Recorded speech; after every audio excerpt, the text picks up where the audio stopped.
What happens when two of the most outspoken women in media sit across from each other with completely opposite views on everything from royal family dynamics to American identity? What you're about to witness is an absolutely explosive confrontation that nobody saw coming, where political commentator Candace Owens faces off against Meghan Markle in what becomes the most heated exchange in daytime television history. This isn't your typical celebrity interview. This is a masterclass in how quickly things can spiral when two strong personalities refuse to back down. Make sure you subscribe and drop a comment below because you're going to want to discuss what happens next. The tension in the studio was palpable from the moment Meghan Markle walked onto the View set. The usual warm greetings felt forced, and you could cut the atmosphere with a knife. Candace Owens, filling in as a guest co-host for the week, sat with her signature confident posture, arms crossed, watching every move. The other hosts seemed to sense something brewing, exchanging glances as the cameras rolled. "Welcome back to The View," announced the lead host, her voice carrying that professional cheerfulness that barely masked the underlying tension. "We're here with Meghan Markle, who's joining us to discuss her latest philanthropic initiatives and her continued advocacy work." "Meghan, thank you for being here." Meghan smiled that practiced royal smile, the one that had charmed millions but somehow felt different under the studio lights. "Thank you for having me. It's always wonderful to be here and discuss the important work we're doing to create positive change in communities across America." Candace didn't wait for the formal introduction. She leaned forward slightly, her eyes never leaving Meghan's face. "Positive change," she repeated, her tone carrying just enough edge to make everyone shift in their seats. That's interesting terminology coming from someone who spent years complaining about their privileged position in the British royal family. The other hosts exchanged nervous glances. This wasn't in the script. Meghan's smile faltered for just a fraction of a second before she recovered her composure. "I think there's a difference between advocating for important causes and complaining, Candace. But I understand that distinction might be lost on some people." "Oh, I understand the distinction perfectly."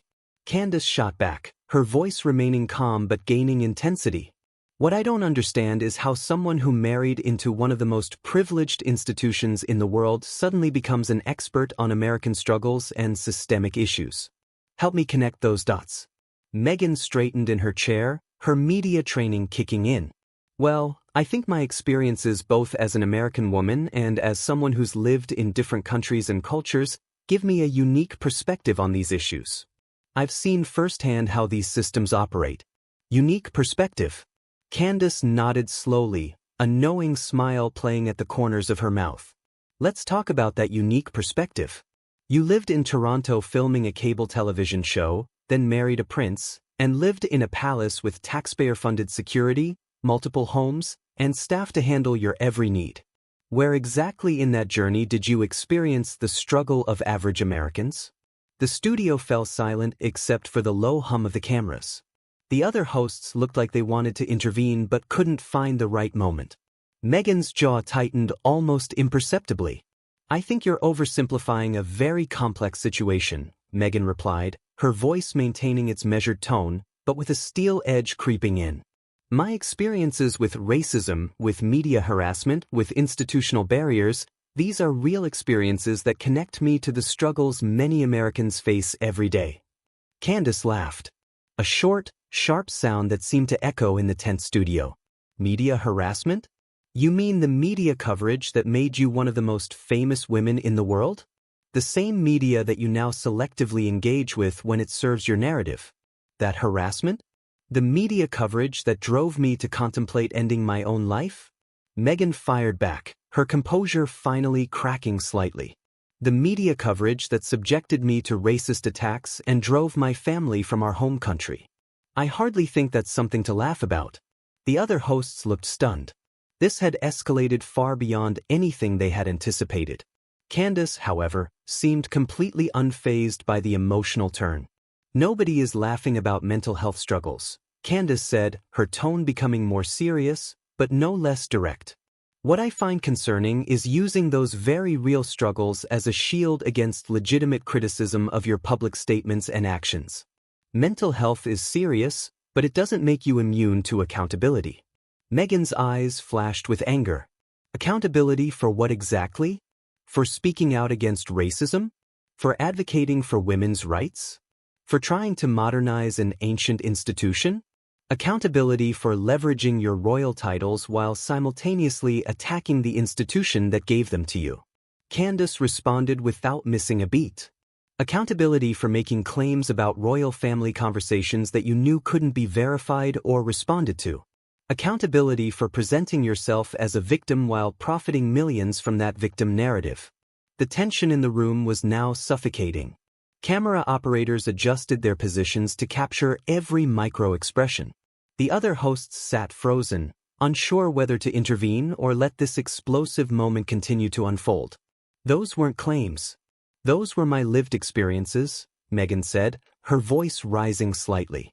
And I find it interesting that you, as a black woman, are so quick to dismiss concerns about racism within powerful institutions. I would think you'd understand the importance of speaking truth to power. Candace's eyebrows raised, and for the first time, her smile looked genuinely amused rather than calculated. Oh, we're going there now? You're going to lecture me about being a black woman? This should be fascinating. The lead host finally found her voice, attempting to regain control of the rapidly deteriorating situation. Perhaps we should take a moment to. No. Candace held up her hand, never taking her eyes off Meghan. I want to hear this. Please tell me how I should think as a black woman. Tell me how I should interpret racism and power structures. I'm genuinely curious about your perspective on my own identity. Meghan realized she had stepped into dangerous territory, but she was too committed to back down. Now, I'm not telling you how to think. I'm simply pointing out that dismissing concerns about racism, especially from someone who has experienced it firsthand, seems counterproductive to the broader conversation about equality. Experienced it firsthand, Candace repeated slowly, tasting each word. Let's examine that experience. You're biracial. You've said so yourself. You spent most of your life identifying as mixed race, not specifically as a black woman. Then you married into the royal family and suddenly racism became your primary talking point. When exactly did this racial awakening occur? The question hung in the air like a loaded weapon. Meghan's face went through a series of micro-expressions. Surprise, anger, calculation, before settling into a mask of controlled fury. The other hosts looked like they wanted to crawl under the table. My racial awakening. Meghan's voice was dangerously quiet. Are you seriously questioning my identity and my experiences with racism? Because I'm biracial. This is exactly the kind of gatekeeping that perpetuates harmful divisions within our community. Candace leaned back in her chair, completely relaxed despite the explosive atmosphere. I'm not questioning your identity. I'm questioning your authenticity. There's a difference. You can be biracial and still be performative about race when it serves your purposes. Performative? Meghan's voice cracked slightly. Being called racial slurs in the media is performative. Having my child's skin color questioned before he was even born is performative. Having my humanity constantly debated in newspapers is performative. The skin color conversation. Candace nodded knowingly. Let's talk about that since you brought it up. You told Oprah that someone in the royal family expressed concerns about your son's skin color, but you refused to name who said it. Then Harry later clarified it wasn't the Queen or Prince Philip.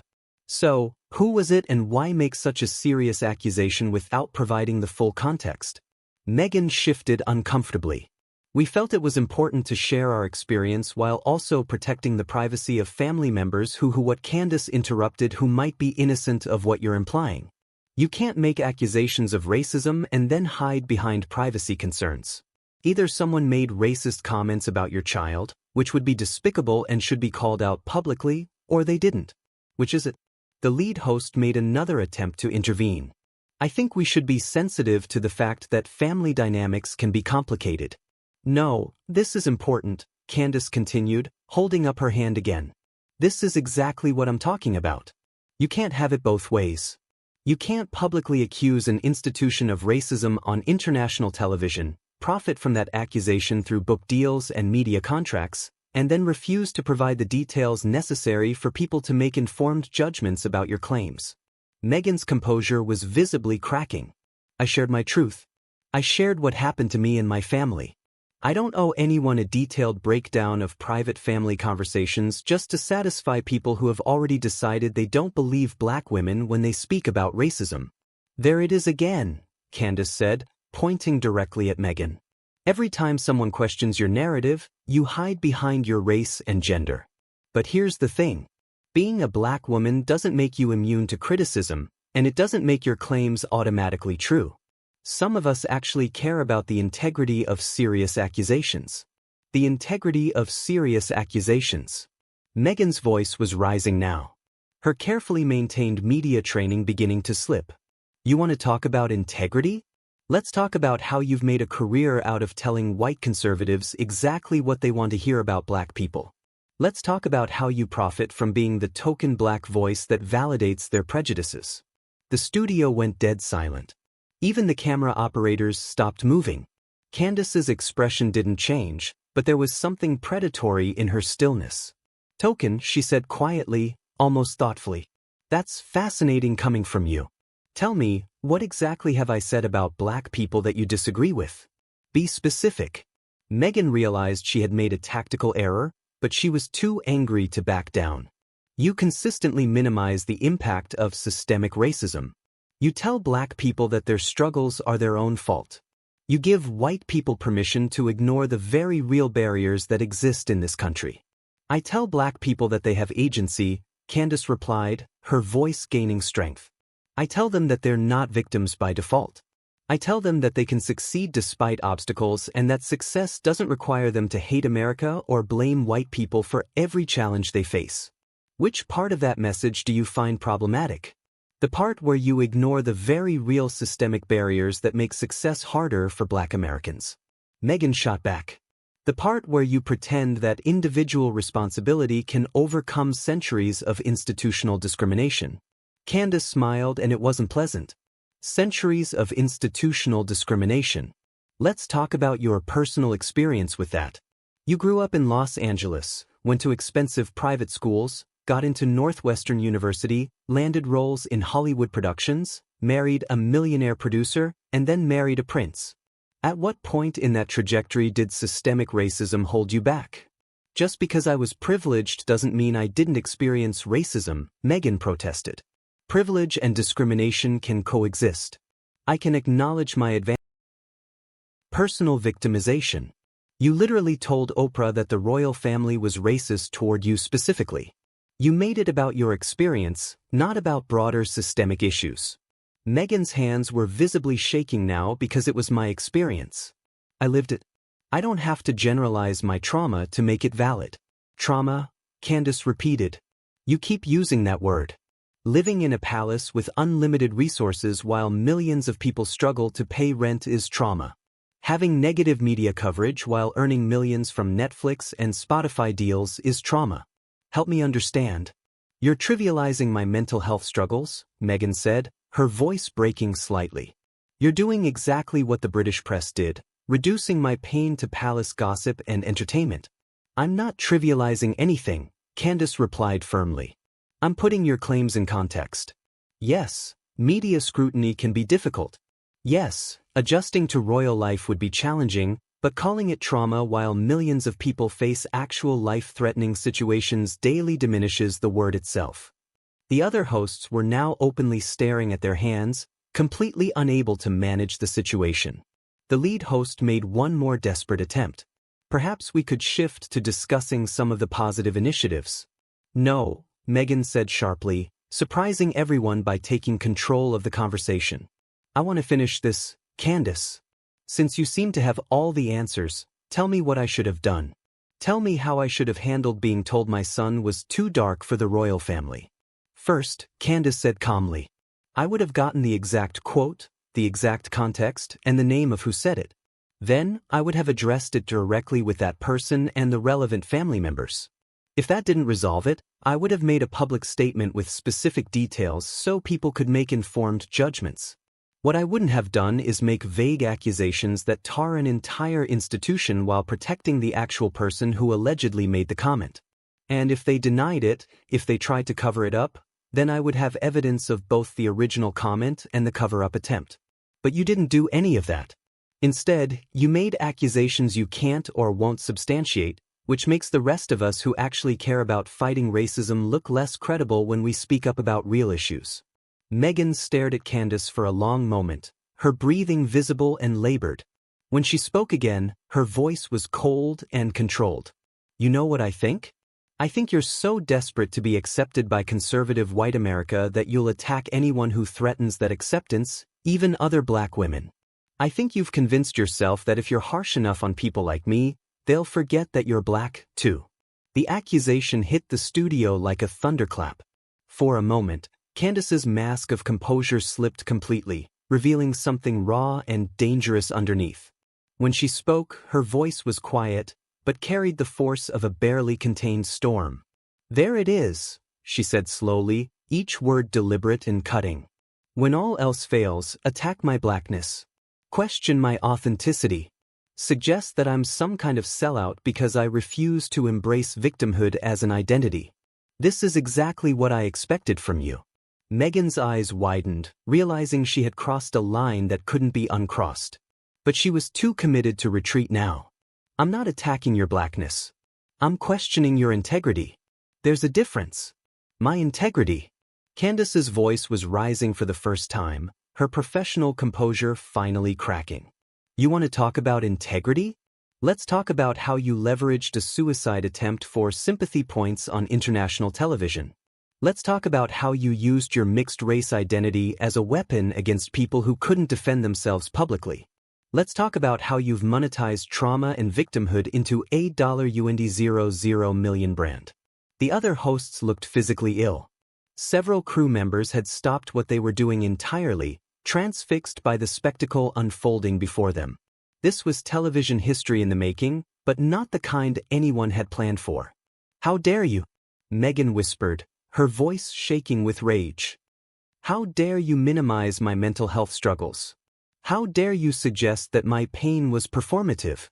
You have no idea what I went through. I know exactly what you went through, Candace shot back, leaning forward aggressively. You went through a difficult adjustment period while living in unimaginable luxury. You went through negative media coverage while earning millions.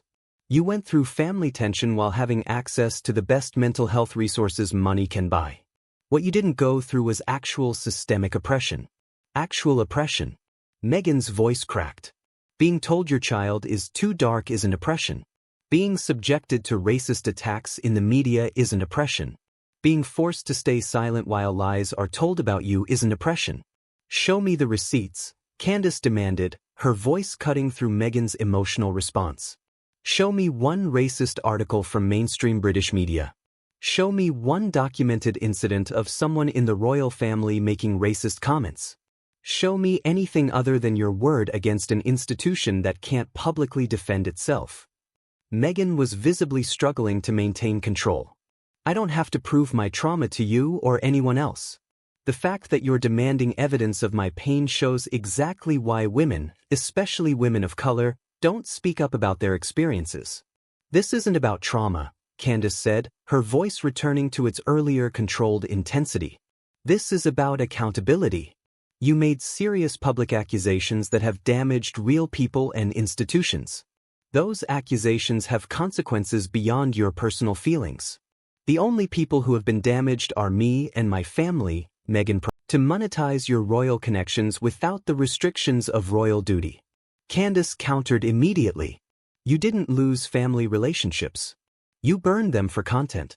And the attacks you face are criticism of your public statements, not attacks on your existence. The lead host made one final desperate attempt to regain control. I think we need to take a breath here and remember that we're all on the same side when it comes to important issues like mental health and equality. Both women turned to her simultaneously, their shared irritation at the interruption, creating a momentary united front before they returned to glaring at each other. We're not on the same side, Meghan said coldly, never taking her eyes off Candace. We'll never be on the same side.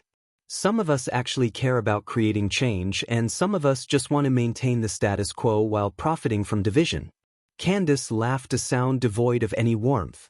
Creating change? What change have you created exactly? What concrete improvements have resulted from your advocacy? Because from where I sit, all you've done is make it harder for people to have honest conversations about race and mental health. I've raised awareness, Meghan insisted. I've started conversations. I've given other women permission to speak their truth. You've raised awareness of yourself. Candace corrected. You've started conversations about your personal grievances. And you've given other people permission to make unsubstantiated accusations while hiding behind identity politics when challenged. Meghan stood up abruptly, her chair rolling backward. I don't have to sit here and listen to this character assassination. I came here in good faith to discuss important issues, not to be attacked by someone who has built her career on tearing down other black women. Sit down, Candace said quietly, but with unmistakable authority. You came here to promote your brand, just like every other appearance you make. Don't pretend this was about altruism. I will not be told what to do by someone who has forgotten where she comes from. Meghan snapped, remaining standing. Where I come from? Candace rose from her own chair, matching Meghan's aggressive posture. I come from actual struggle. I come from real poverty. I come from a place where victimhood was a luxury we couldn't afford because we were too busy trying to survive. Don't you ever lecture me about where I come from? The studio was now in complete chaos. Producers were gesturing frantically from behind cameras. The other hosts had given up any pretense of control. Security personnel had moved closer to the set, though no one seemed sure what they should do. This is exactly what I expected, Meghan said, her voice now carrying a tone of resigned superiority. This is exactly why women like you will never understand women like me. You've internalized the very systems that oppress us, and you use that internalization to attack those of us brave enough to speak truth to power. Truth to power? Candace's voice reached a volume that made several crew members step back. You married power. You became power. Then you attacked power when it didn't serve your purposes. That's not speaking truth to power. That's biting the hand that fed you when it stopped giving you everything you wanted. And you, Meghan, pointed directly at Candace, her hand shaking with anger. You serve power. You validate power. You give power exactly what it wants to hear so you can maintain your position as their favorite black voice. At least I fought the system instead of becoming its willing accomplice. The silence that followed was deafening. Candace stared at Meghan for what felt like an eternity, her expressions cycling through anger, disgust, and something that might have been pity. You know what? Candace said finally, her voice suddenly calm again. You're right about one thing. We'll never be on the same side because I believe in personal responsibility, individual achievement, and the possibility of success through hard work. You believe in leveraging grievance, monetizing victimhood, and blaming others for your choices. Those worldviews are fundamentally incompatible. Then we have nothing more to discuss, Meghan said, moving toward the edge of the set. Actually, we do, Candace called after her. We have this to discuss. When people see this conversation, they're going to have to choose. They're going to have to decide whether they want to embrace the possibility of overcoming obstacles or surrender to the comfort of permanent victimhood. That choice will say everything about who they really are. Meghan paused at the edge of the set, turning back one final time. History will judge which one of us was right. It already has, Candace replied quietly. The question is whether you're brave enough to accept that judgment. The cameras continued rolling as Meghan walked off the set, leaving behind a studio full of stunned faces and the echo of one of the most explosive confrontations in daytime television history. Candace remained seated, composed once again as if nothing extraordinary had just occurred. That's the kind of raw, unfiltered confrontation that changes everything. Two women, two completely different worldviews, and absolutely no middle ground between them. Make sure you subscribe if you want to see more content like this and drop a comment below.